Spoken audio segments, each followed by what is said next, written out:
नमस्कार। दोपहर के 2 बज रहे हैं। वक्त हो गया हमारे खास बुलेटिन मिड डे प्राइम का। मैं हूं अभिषेक द्विवेदी। अगले आधे घंटे में प्रदेश और देश की ताजा खबरों से आपको कराएंगे रूबरू। सबसे पहले देखते हैं मिड डे प्राइम हेडलाइंस। नई दिल्ली में आयोजित नवकार दिवस कार्यक्रम में प्रधानमंत्री नरेंद्र मोदी हुए शामिल। देश भर में लाखों लोगों द्वारा एक ही समय पर किया गया नवकार मंत्र का सामूहिक जाप। पीएम ने कहा, नकारात्मक सोच पर विजय प्राप्त करने का मंत्र है नवकार। मुख्यमंत्री डॉक्टर मोहन यादव ने ग्वालियर में निर्मित विवेकानंद नीडम आरओबी और छात्रावासों का वर्चुअल किया लोकार्पण। ग्वालियर में तेजी से हो रहे विकासों पर जताई प्रसन्नता। केंद्रीय मंत्री ज्योतिरादित्य सिंधिया का शिवपुरी में विभिन्न सामाजिक संस्थाओं द्वारा किया गया अभिनंदन। जिले के माधव राष्ट्रीय उद्यान को टाइगर रिजर्व का दर्जा मिलने पर किया गया सम्मान।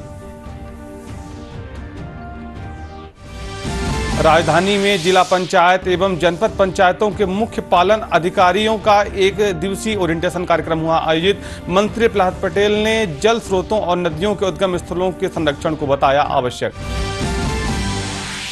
भोपाल के भारत भवन में मुख्य सचिव अनुराग जैन संस्कृति की सर्जना चित्र प्रदर्शनी का किया गया शुभारंभ।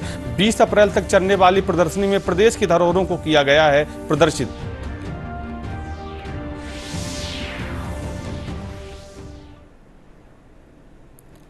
देश की धरती पर आज एक ऐतिहासिक और आध्यात्मिक दृश्य साकार हुआ। देश के दिल्ली, मुंबई और अहमदाबाद सहित लगभग सभी शहरों, नगर, कस्बों और गांवों में एक साथ जैन श्रद्धालुओं द्वारा नवकार मंत्र का जाप किया गया। इस मौके पर नई दिल्ली में आयोजित कार्यक्रम में प्रधानमंत्री नरेंद्र मोदी शामिल हुए। इस दौरान एक साथ 25,000 से ज्यादा जैन श्रद्धालुओं द्वारा एक ही समय पर यहां नवकार मंत्र का जाप किया। जैन धर्म के इस सबसे पवित्र मंत्र की गूंज न सिर्फ भारत बल्कि पूरी दुनिया में सुनाई दी। मध्य प्रदेश की राजधानी भोपाल में भी रविंद्र भवन में यह कार्यक्रम आयोजित हुआ। यहां भी प्रधानमंत्री के संदेश को सुनाया गया। आयोजन का उद्देश्य सिर्फ विश्व रिकॉर्ड बनाना नहीं, बल्कि शांति, करुणा और अहिंसा का वह संदेश फैलाना है जो नवकार मंत्र की आत्मा में समाहित है। इस मौके पर प्रधानमंत्री ने कहा कि नवकार मंत्र जन से जग की यात्रा है। इसमें पंच परमेष्टमी को नमस्कार किया गया है, जो कि व्यक्ति विशेष की नहीं बल्कि विशिष्ट गुणों की पूजा का संदेश देता है। ये नकारात्मक सोच और अविश्वास को दूर करने वाला है और हमें स्वयं पर विजय प्राप्त करने का संदेश देता है। की प्राप्ति को उस दिशा में बढ़ रहे हैं। इनमें भी हैं 27 महान गुण। साथियों, जब हम नवकार महामंत्र बोलते हैं, हम नमन करते हैं 108 दिव्य गुणों का। हम स्मरण करते हैं मानवता का हित। यह मंत्र हमें याद दिलाता है ज्ञान और कर्म ही जीवन की दिशा है, गुरु ही प्रकाश है और मार्ग वही है जो भीतर से निकलता है। नवकार महामंत्र कहता है, स्वयं पर विश्वास करो, स्वयं की यात्रा शुरू करो। दुश्मन बाहर नहीं है, दुश्मन भीतर है। नकारात्मक सोच, अविश्वास, वैमनस्य, स्वार्थ, यही वे शत्रु हैं जिन्हें जीतना ही असली विजय है।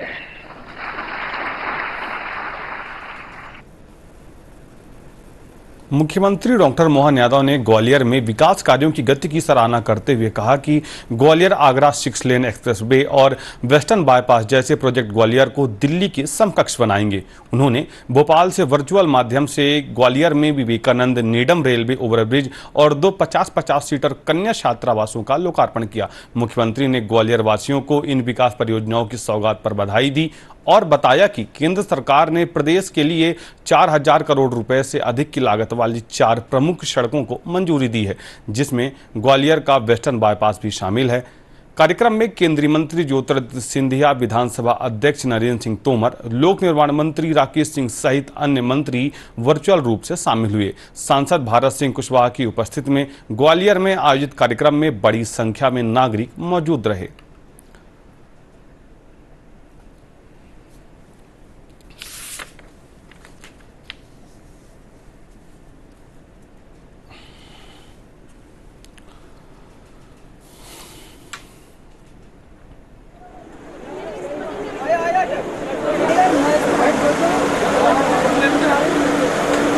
इस बात की प्रसन्नता है कि मुख्यमंत्री जी के मुख्य अतिथि में आज विवेकानंद ये ओवरब्रिज का लोकार्पण हुआ है और 50 सीटर हमारे कन्या छात्रावास का भी लोकार्पण हुआ है।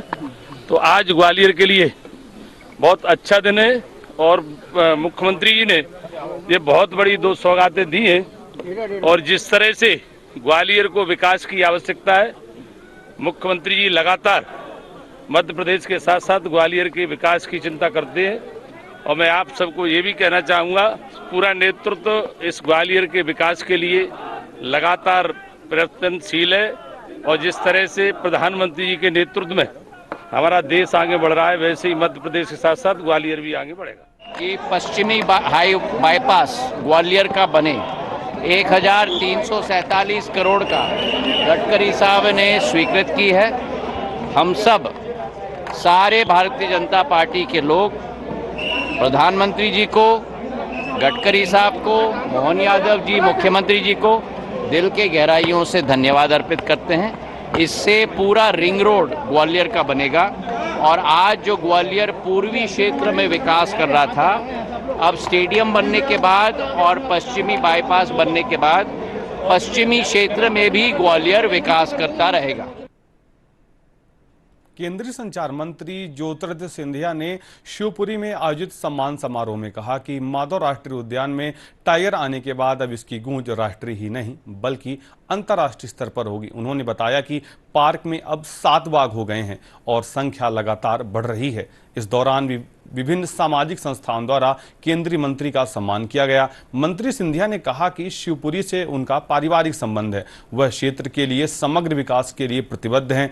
उन्होंने मेडिकल कॉलेज की स्थापना को बड़ी उपलब्धि बताया और कहा कि 10 अप्रैल को पहला MBBS का बैच पास आउट होगा, जिससे क्षेत्र का गौरव बढ़ेगा। इस दौरान केंद्रीय मंत्री ने रोड शो में भी भाग लिया।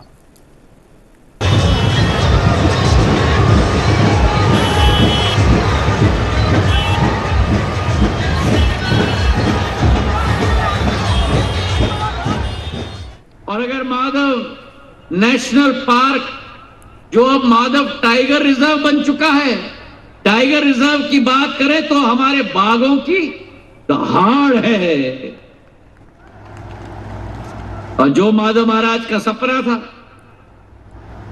20वीं सदी में आकर ग्रीष्मकालीन राजधानी को एक स्वरूप दिया, सिंधिया राजवंश का नेशनल पार्क शिवपुरी में स्थापित हुआ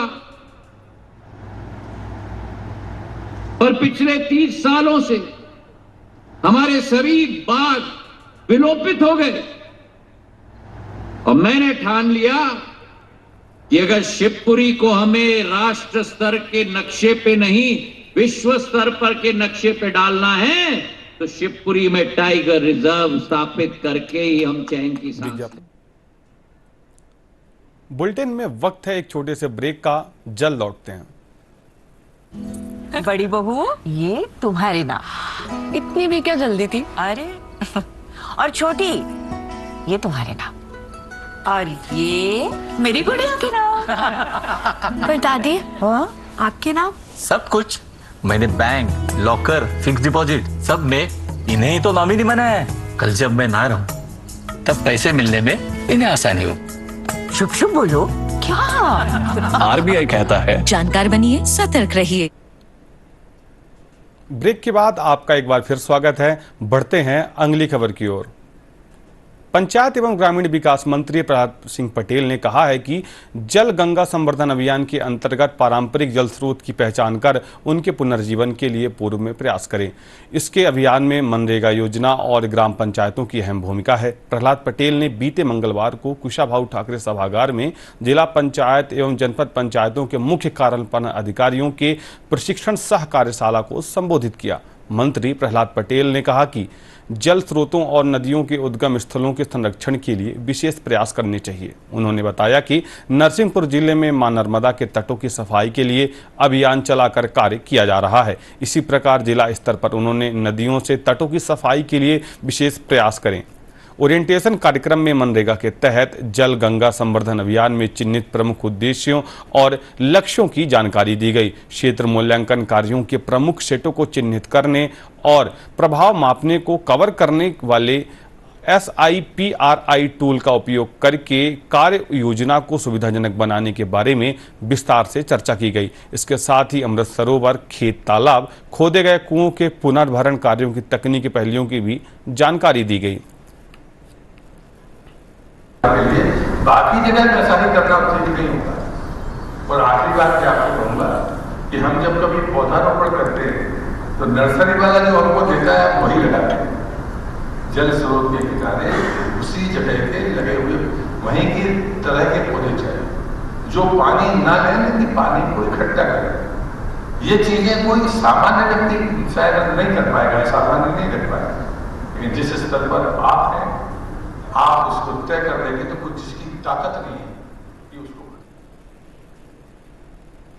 आयुष विभाग द्वारा एक जिला एक औषधि उत्पाद अभियान के अंतर्गत खंडवा कृषि विज्ञान केंद्र में 2 दिवसीय जिला स्तरीय कार्यशाला का आयोजन किया गया। कार्यशाला का उद्देश्य औषधि पौधों के महत्व को उजागर करना और स्थानीय स्तर पर उनके उत्पादन एवं उपयोग को प्रोत्साहित करना था। कार्यक्रम में जिले के विभिन्न स्व सहायता समूहों के सदस्य, आयुष विभाग, कृषि विभाग तथा अन्य सामाजिक संस्थाओं के प्रतिनिधि उपस्थित रहे। कार्यशाला के प्रथम दिवस पर मुख्य रूप से सहजन पर केंद्रित रहा, जिसमें इसकी खेती, अनुकूलन, जलवायु, मृदा की गुणवत्ता, बीज चयन एवं रोपण की विधियों पर चर्चा की गई।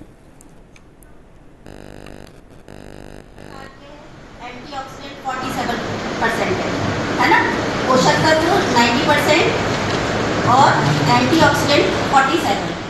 आज यहाँ कृषि विज्ञान केंद्र में 2 दिवसीय जिला स्तरीय मास्टर ट्रेनर का प्रशिक्षण रखा गया है, जो कि राज्य औषधि पादप बोर्ड, जो कि आयुष विभाग की नोडल एजेंसी है, जिसका कि मूल उद्देश्य देवारण्य योजना का प्रचार प्रसार करना है। और उसी स्तर पर हमने एक जिला एक औषधि उत्पाद सहजन, जो कि खंडवा जिले से खालवा और पंधाना ब्लॉक के लिए निश्चित किया गया है, और उसी को खालवा, पंधाना के साथ साथ अन्य ब्लॉक में भी प्रशिक्षण के माध्यम से स्वयं सहायता समूह, वन विभाग, कृषक, FPO, संग्राहकों को हम एक आम जानकारी सहजन की कृषि किस प्रकार से हो सकती है, उत्पादन, उसका संग्रहण, उसका विपणन और उसकी प्रोसेसिंग किस प्रकार से की जा सके, इसके लिए आज हमारे यहाँ पर हॉर्टिकल्चर से प्रत्येक ब्लॉक से विकासखंड अधिकारी, प्रत्येक ब्लॉक से स्वयं सहायता समूह की महिलाएं, जिला आयुष विभाग के द्वारा भी प्रशिक्षण दिया जा रहा है, जिसका कि आगामी उपयोग जो होगा ब्लॉक स्तर पर स्वयं सहायता समूह और किसानों को मार्गदर्शन दिया जाना है। सहजन बहुत पौष्टिक है, इसका जो पूरा पौधा है पूरा उपयोगी है। इसकी पत्ती, फल और फूल, उसकी छाल और जड़, सारी चीज़ें उपयोगी है। हमने यहाँ कृषि विज्ञान केंद्र में सुरजनी की पत्ती का पाउडर बनाया और उस पाउडर से फिर सुरजनी के लड्डू बनाए, जो बहुत ही पौष्टिक होते हैं और ये कुपोषण के लिए बहुत लाभदायक है। और इसका हम 6 साल से कंटिन्यूशन में इसका ट्रायल भी कर रहे हैं गांव में, और इसके बहुत अच्छे रिजल्ट देखने को मिले। भारत भवन भोपाल की रंगदर्शनी दीर्घा में बीते मंगलवार को पूर्व IAS अधिकारी आलोक श्रीवास्तव की एकल चित्र प्रदर्शनी संस्कृति की सर्जना का उद्घाटन मध्य प्रदेश के मुख्य सचिव अनुराग जैन ने किया। यह प्रदर्शनी 8 अप्रैल से लेकर 20 अप्रैल तक चलेगी, जिसमें उनकी 32 वाटर कलर पेंटिंग्स प्रदर्शित की गई है। इन चित्रों में मांडू, ओरछा, ग्वालियर सहित अमेरिका की पतझड़ ऋतु की खूबसूरती से उकेरा गया है। आलोक श्रीवास्तव ने बताया कि उन्होंने कोरोना काल में 47 साल बाद पेंटिंग दोबारा शुरू की और ऑनलाइन ट्यूटोरियल्स के जरिए वाटर कलर तकनीक सीखी। यह उनकी भोपाल में पहली प्रदर्शनी है, जबकि इससे पहले दिल्ली के इंडिया इंटरनेशनल सेंटर में भी उनकी प्रदर्शनी लग चुकी है। और उन्होंने ये भी नहीं पूछा कि क्या कार्यक्रम है, कैसे होगा, कौन करेगा। मैं आपका भी बहुत आभारी हूँ। जब कोविड का प्रकोप हुआ और लॉकडाउन हुआ तो उस समय मेरे मन में एक उत्कंठा जागी कि जल रंगों में चित्रकारी की जाए। तो YouTube के माध्यम से और इंटरनेट पे काफ़ी और भी सामग्री उपलब्ध है। उस सब को मैंने देखा, समझा, जो अलग अलग टेक्निक है, और उन सब को मिला के मैंने कुछ प्रयास किया है जो यहाँ भारत भवन में प्रदर्शनी के रूप में संजोया गया है।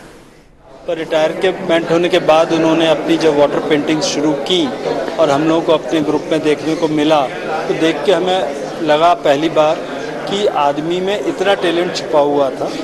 और आज मुझे लगता है कि बहुत अच्छी बात है कि उन्होंने अपनी ये काम शुरू करने के 3-4 साल बाद ये प्रदर्शनी यहाँ पर लगाई है। उससे उनकी इस कला को पूरे शहर को देखने को मिलेगा, जानने को मिलेगा।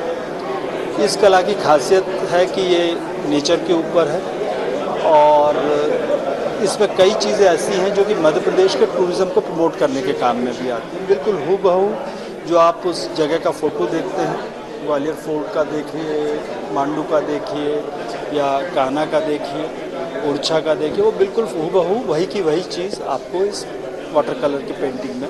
ये अपने आप में एक बहुत अद्भुत कला का प्रदर्शन है और मुझे आज ये देख के बहुत खुशी और संतोष। आलोक जी की एग्जीबिशन देख के बहुत प्रसन्नता हो रही है। बहुत ही अच्छा काम किया उन्होंने और काबिल तारीफ़ है। और रिटायरमेंट के बाद उन्होंने अपने आप को इसमें बिजी कर लिया है, ये और अच्छी बात है और हमारी शुभकामनाएं उनको।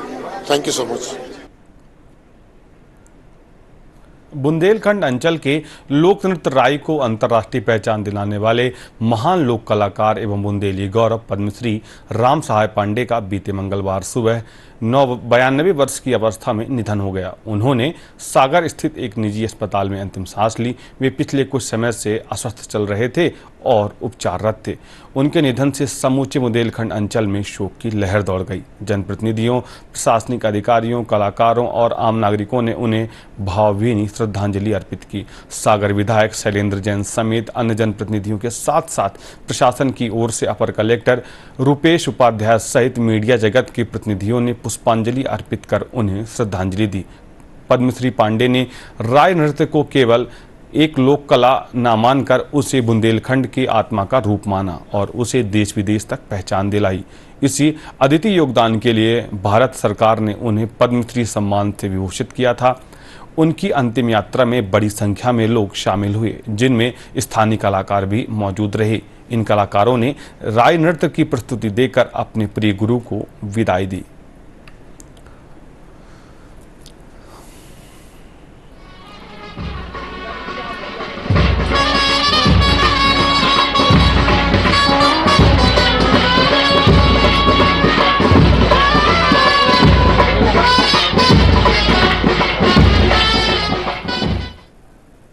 बुलेटिन में वक्त है एक छोटे से ब्रेक का। जल लौटते हैं। Hey girls! Congratulations! आज तो पार्टी चाहिए। चैंपियन के साथ सेल्फी लेंगे। आइडिया, यही करते हैं पार्टी। Pizza party. ये चल अपना कार्ड और पिन दे। मेरे कार्ड की डिटेल्स मैं खुद ही डालूंगी। आरबीआई कहता है अपना पिन, ओटीपी, सीवीवी या इंटरनेट बैंकिंग पासवर्ड किसी के साथ शेयर ना करें। ऑनलाइन बैंकिंग सिर्फ अपने कंप्यूटर, मोबाइल और सिक्योर नेटवर्क से करें। बाय गर्ल्स, कहाँ जा रही है? सुना नहीं? No sharing. आरबीआई कहता है जानकार बनिए। ब्रेक के बाद आपका एक बार फिर स्वागत है। बढ़ते हैं अगली खबर की ओर। नर्मदापुरम कलेक्ट्रेट कार्यालय में ई ऑफिस प्रणाली लागू कर दी गई है, जिससे विभागीय कार्यों में पारदर्शिता, गति और सुगमता आई है। कलेक्टर सोनिया मीना ने ई डेस्क पर प्राप्त फाइलों पर ई साइन के माध्यम से कार्यवाही करते हुए उन्हें अग्रेसित किया। उन्होंने बताया कि ई ऑफिस प्रणाली से फाइलों का संरक्षण और ट्रैकिंग आसान हो गया है, जिससे कार्यप्रणाली सरल और कुशल बनी है। यह प्रणाली सरकारी कामकाज को दक्ष, पारदर्शी और कागज रहित बनाने में सहायक होगी। किया गया है। संपूर्ण जिला कलेक्ट्रेट कार्यालय की सभी नस्तियों का मूवमेंट अब ई ऑफिस के माध्यम से हो रहा है। इसके अतिरिक्त 28 ऐसे जिला कार्यालय हैं, जैसे कि जिला panchayat, treasury office, e governance, veterinary office, Ayush कार्यालय, ऐसे कई सारे कार्यालय हैं जिनकी नस्तियों का मूवमेंट भी ई ऑफिस के माध्यम से हो रहा है। 200 से अधिक नस्तियों को ई ऑफिस के माध्यम से अभी तक निराकृत कर दिया गया है और शेष विभागों के भी मास्टर डेटा को ऑनबोर्ड करके अन्य विभागों को भी लाइव करने की प्रक्रिया के लिए भी हम कंटिन्यूअसली MPSCDC से संपर्क में हैं। ई ऑफिस के माध्यम से आप ट्रैवल करते वक्त अगर जिले के अन्य स्थान पर भी हैं, टूर कर रहे हैं या जिले से बाहर हैं किसी शासकीय कार्य या मीटिंग के लिए, उस समय पर भी आप ई ऑफिस के माध्यम से महत्वपूर्ण निर्देश जारी कर सकते हैं और नस्तियां अनुमोदित कर सकते हैं, आदेश जारी कर सकते हैं।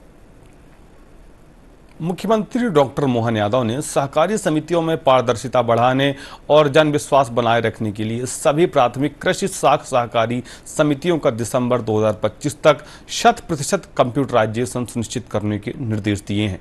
जून 2025 तक समितियों का ऑडिट पूर्ण कर किसानों को SMS के माध्यम से जानकारी उपलब्ध कराई जाएगी। उन्होंने अल्पसेवित पंचायतों में नई समितियों के गठन, पारंपरिक कार्यों के साथ साथ जन उपयोगी सेवाओं की शुरुआत और सहकारी समितियों co operative public private partnership model को अपनाने पर बल दिया। साथ ही सहकारिता में नवाचार जैसे ड्रिप इरिगेशन, ग्रेडिंग, पैकेजिंग, जंगल सफारी और खाद्य प्रसंस्करण को बढ़ावा देने के भी निर्देश दिए।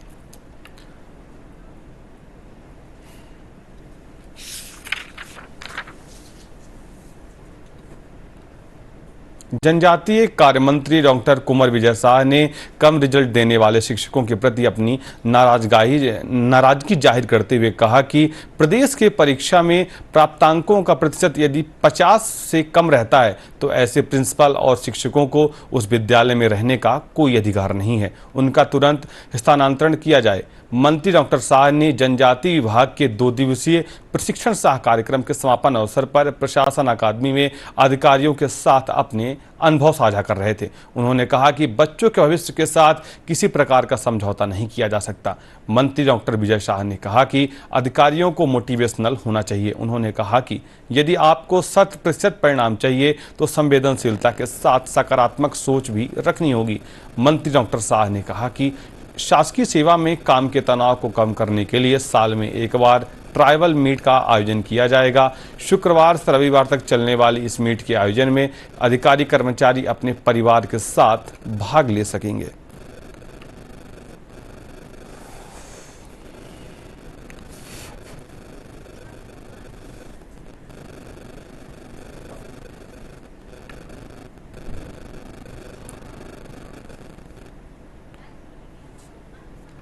और अब देखते हैं 5 मिनट में 15 खबरें।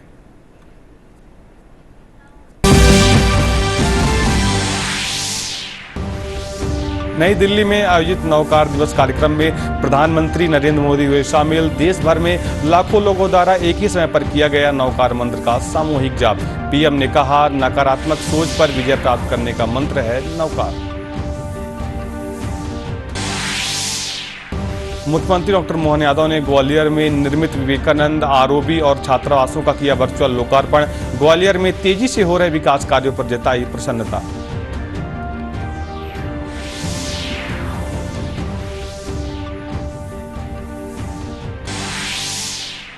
मुख्यमंत्री मोहन यादव की अध्यक्षता में राज्य मंत्रिपरिषद की अहम बैठक आयोजित। पार्वती काली सिंध चंबल लिंक परियोजना को दी गई मंजूरी। पीएम और केंद्रीय गृह मंत्री के आगामी कार्यक्रमों को लेकर हुई चर्चा।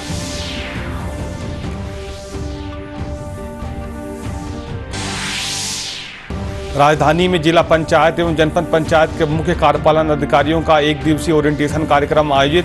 मंत्री प्रहलाद पटेल ने जल स्रोतों और नदियों के उद्गम स्थलों के संरक्षण को बताया जरूरी।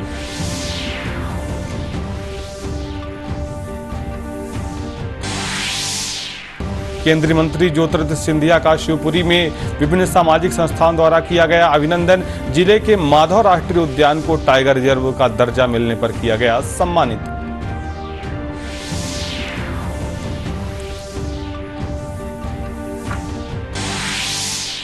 मुख्यमंत्री ने की सहकारिता विभाग की समीक्षा। मुख्यमंत्री ने दिसंबर 2025 तक समितियों का कंप्यूटराइजेशन करने के दिए निर्देश। सहकारी समितियों के कार्य में पारदर्शिता को बताया जरूरी।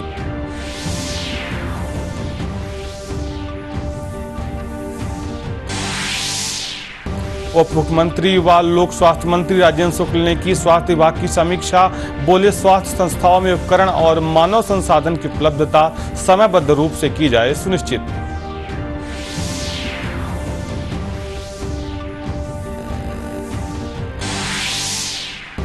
प्रदेश में शासकीय कर्मियों की पदोन्नति का रास्ता हुआ साफ। प्रदेश में 8 साल से अटके पड़े हैं शासकीय कर्मियों के प्रमोशन।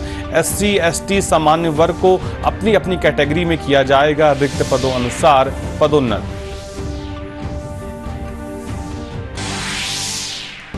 भोपाल के प्रशासन अकादमी में अनुसूचित जाति जनजाति विभाग का प्रशिक्षण कार्यक्रम किया गया आयोजित। मंत्री विजय शाह ने कहा 50% से कम रिजल्ट देने वाले प्राचार्य और शिक्षकों को करे हस्तांतरित।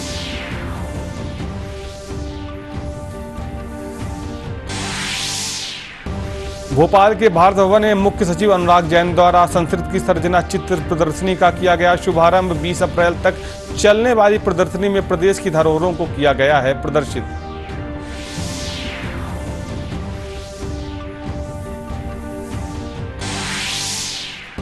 खंडवा में एक जिला एक उत्पाद को लेकर कार्यशाला आयोजित। जिले में होने वाले प्रमुख मिलेट उत्पादन को लेकर दी गई जानकारी।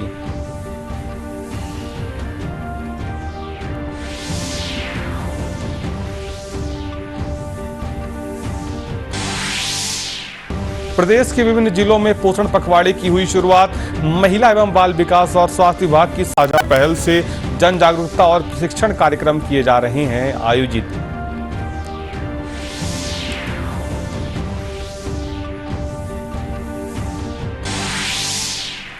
पद्मश्री कलाकार राम सहाय पांडे का 92 वर्ष की उम्र में हुआ निधन। बुंदेलखंड अंचल के कला जगत में फैली शोक की लहर। सागर में हुआ राम सहाय पांडे का अंतिम संस्कार।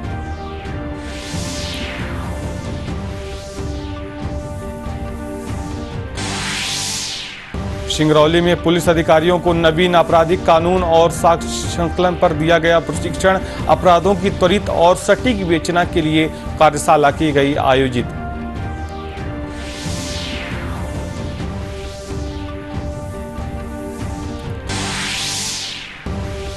मध्य प्रदेश के कई जिलों में गर्मी के सख्त हुए तेवर। 42 डिग्री के पार पहुंचा भोपाल सहित कई शहरों का तापमान।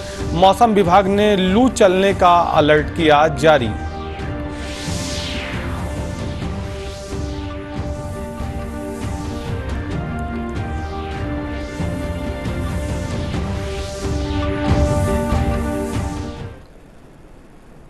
बुलेटिन के आखिरी में मुख्य समाचार एक बार फिर।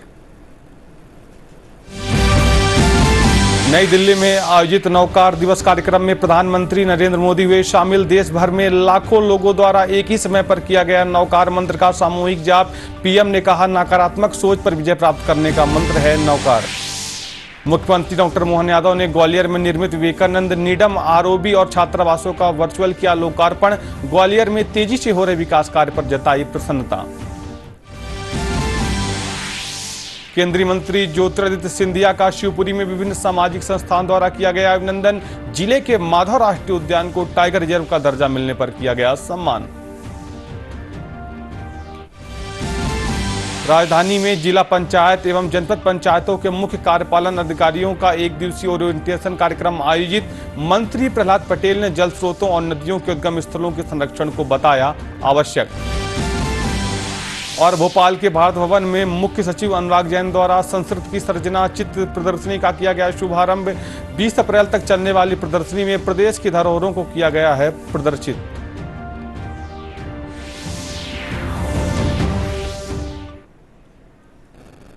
मिड डे प्राइम बुलेटिन में बस इतना ही। हमारा अगला बुलेटिन इस वक्त देखिए ठीक शाम 4 बजे। फिलहाल हमें दीजिए इजाजत। नमस्कार।